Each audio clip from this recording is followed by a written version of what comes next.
The live TV, सच सबसे आगे। नमस्कार, आप देख रहे हैं द लाइव टीवी और मैं हूं आपके साथ मुनमुन रहमान। रमजान पाक का महीना शुरू हो चुका है और ऐसे में इस्लाम विरोधी जो हैं वो एक्टिव हो गए हैं और इसी के साथ रमजान के पहले ही दिन कुरान पाक को जलाने की धमकी भी दे रहे हैं। पूरा मामला आपको बताते हैं। पूरा मामला क्या है? दरअसल रमजान के पहले दिन रासमस पलूदन ने ब्रिटेन में कुरान पाक जलाने की धमकी दी है, जिसके बाद ब्रिटेन सरकार ने उनके प्रवेश पर रोक लगा दी है। तो यहां पर आप देख रहे हैं कि रमजान पाक का महीना शुरू हो गया है और पहले ही दिन किस तरीके से रासमस पलूदन जो पहले भी इस तरह की घटनाएं, इस तरह के कृत्य को अंजाम दे चुके हैं, कुरान पाक की जो प्रतियां हैं उन्हें जला चुके हैं और उसके बाद वो एक बार फिर से इस गुस्ताखी को करने जा रहे थे, जिसके बाद ब्रिटेन ने उनके प्रवेश पर पूरी तरीके से रोक लगा दिया है। खबर देखिए, जर्नल मिरर की ये खबर है। खबर में लिखा है, दुनिया के अलग अलग देशों में जाकर मुसलमानों का धार्मिक ग्रंथ जलाने वाले धुर दक्षिणपंथी डेनिश स्वीडन राजनीतिक कार्यकर्ता रासमस पलूदन ने इस बार ब्रिटेन में कुरान पाक जलाने की धमकी दी है।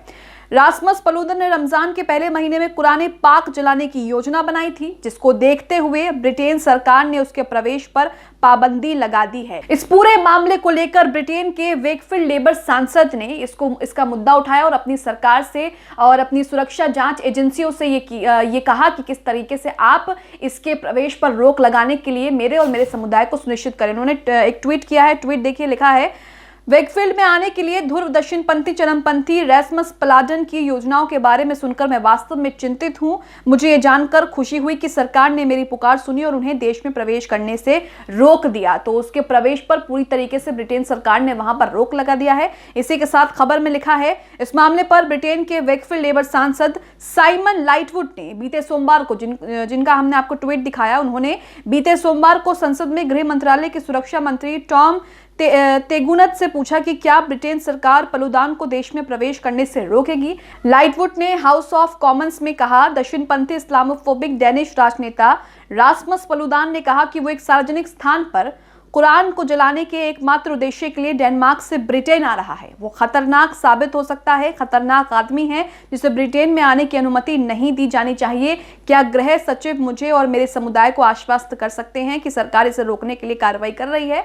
इसी के साथ साइमन लाइटवुड के सवाल का जवाब देते हुए सुरक्षा राज्य मंत्री तेगुदत ने कहा कि पलूदान को देश में प्रवेश करने से रोक दिया जाएगा। तो यहाँ पर किस तरीके से आप देख रहे हैं कि रमजान पाक का महीना जो है वो शुरू हो चुका है और पहले ही दिन जो इस्लाम को लेकर किस तरीके से जो उसका विरोध करते आए हैं वो एक्टिव हो गए हैं और कुरान पाक को जलाने की लगातार धमकी दे रहे हैं। आपको बता दें कि पहले भी रासमस पलूदान इस तरह के कृत्यों को अंजाम दे चुका है। वो पहले भी मस्जिदों के बाहर मुसलमानों की जो किताब है किस तरीके से कुरान पाक को जला चुका है और किस तरीके से इस पूरे मामले को लेकर लगातार जो है बवाल भी हुआ। इसी के साथ बीबीसी की खबर आपको दिखाते हैं, पूरे मामले में क्या कुछ जानकारी दी गई है। बीबीसी की खबर देखिए, लिखा है, वेकफील्ड में कुरान को जलाने की धमकी पर ब्रिटेन के दक्षिणपंथी नेता पर प्रतिबंध लगा दिया गया है। वेकफील्ड में कुरान की एक प्रति जलाने की धमकी देने के बाद ब्रिटेन के एक धुर दक्षिणपंथी राजनेता को ब्रिटेन से प्रतिबंधित कर दिया गया है। सुरक्षा मंत्री टॉम तेगुनत ने कहा कि इस्लाम विरोधी पार्टी स्ट्रैम कुर्स के संस्थापक रासमस पलूदन को ब्रिटेन की अप्रवासन निगरानी सूची में जोड़ दिया गया है। पलूदन ने कहा था कि उन्होंने इस हफ्ते वेस्ट यॉर्कशायर शहर के एक सार्वजनिक चौराहे पर धार्मिक पाठ को जलाने की योजना बनाई थी। इसी के साथ आपको बता दें कि वेकफील्ड स्कूल के 4 स्टूडेंट्स को कुरान की एक प्रति को नुकसान पहुंचाने के कारण निलंबित भी कर दिया गया था।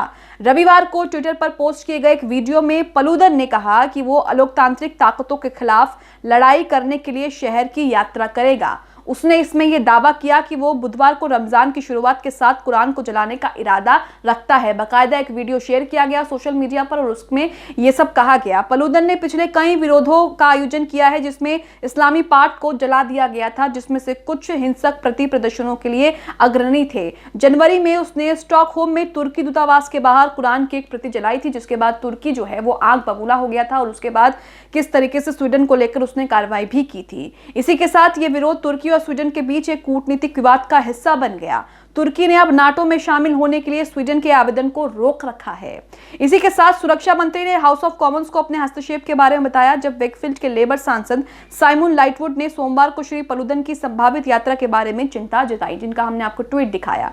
वो कहते हैं कि दूर दराज इस्लामोफोबिक डेनिश राजनेता रासमस पलुदन ने कहा कि वो एक सार्वजनिक स्थान पर कुरान को जलाने के एकमात्र उद्देश्य के लिए डेनमार्क से वेकफील्ड की यात्रा करने जा रहा है। और इसी के साथ गृह सचिव ने उन्हें जवाब दिया कि ब्रिटेन के चेतावनी सूचकांक में उनको जोड़ दिया गया है, पलुदन को जोड़ दिया गया है और उनकी प्रवेश पर पूरी तरीके से रोक जो है वो लगा दी गई है। इसमें लिखा है यूनाइटेड किंगडम की उनकी यात्रा जनता की भलाई के लिए अनुकूल नहीं होगी और उन्हें प्रवेश की अनुमति नहीं दी जाएगी, ये गृह सचिव ने कहा है। इसी के साथ फरवरी में वेकफील्ड के केटल थोरेपे हाई स्कूल से 4 विद्यार्थियों को निलंबित कर दिया गया था, कथित तौर पर एक चुनौती के हिस्से के रूप में 10 साल के एक छात्र कुरान लाया था। इस्लामिक पाठ का कवर जो है वो फटा हुआ था, कुछ पन्ने फटे हुए थे, लेकिन पुलिस ने निष्कर्ष निकाला कि कोई अपराध जो है वो नहीं किया गया है। और स्कूल की जो प्रिंसिपल है उन्होंने भी कहा कि वो संतुष्ट थी कि इसमें शामिल लोगों का कोई दुर्भावपूर्ण इरादा नहीं था। तो यहाँ पर आपने देखा कि किस तरीके से कुरान पाक को लेकर उसे जलाने की धमकियां लगातार दी जा रही हैं। जिस शख्स की यहाँ पर बात हो रही है पलुदान, वो पहले भी इस तरह के कृत्य कर चुका है। स्वीडन में उसने इस तरह की चीजें की थी, तुर्की के दूतावास के बाहर उसने कुरान की प्रतियां जो है वो जलाई थी, जिसके बाद तुर्की जो है वो आंख बबूला हो गया था। और उसके बाद किस तरीके से तुर्की ने नाटो में जाने से स्वीडन को अभी तक रोक रखा है। तो इसी के साथ आप देख रहे हैं कि एक तरफ तो जो है रमजान का महीना शुरू हो चुका है और इसी के साथ कुछ इस्लामोफोबिक, कुछ जो इस्लाम के विरोध करते हैं, इस्लाम के धुर विरोधी हैं, वो भी एक्टिव हो गए हैं और किस तरीके से लगातार जो है इस तरह की धमकियां दी जा रही हैं। हालांकि ब्रिटेन सरकार ने कड़ा फैसला लेते हुए उसके प्रवेश पर जो है वो पूरी तरीके से रोक लगा दी गई है, ताकि माहौल जो है वो खराब ना हो, क्योंकि जिस तरीके से रमजान का महीना बहुत पाक माना जाता है और ऐसे में इस तरह की चीजें, इस तरह के कृत्य होना कई तरह के सवाल खड़े करता है और माहौल में जो है तनाव भी पैदा करता है।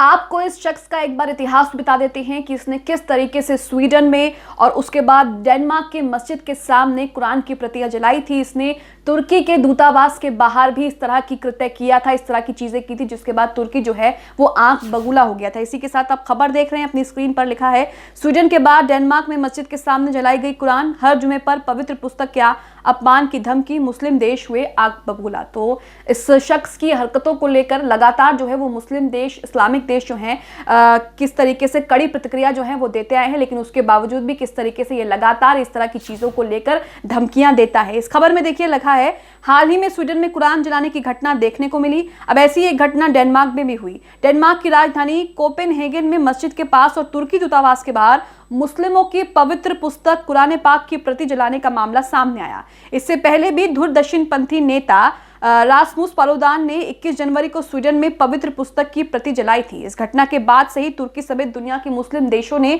स्वीडन से अपनी नाराजगी जाहिर की थी।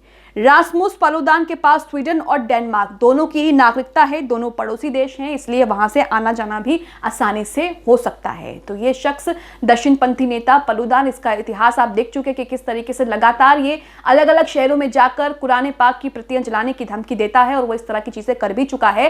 ब्रिटेन में भी उसने यही करने की धमकी दी थी, लेकिन ब्रिटेन सरकार ने उस पर रोक लगा दी है, उसके प्रवेश पर पूरी तरीके से रोक लगा दी है, ताकि किसी भी तरह का माहौल जो है वो खराब ना हो और किसी भी समुदाय के लोगों को दिक्कत ना हो, कोई भी परेशानी, कोई भी समस्या ना हो।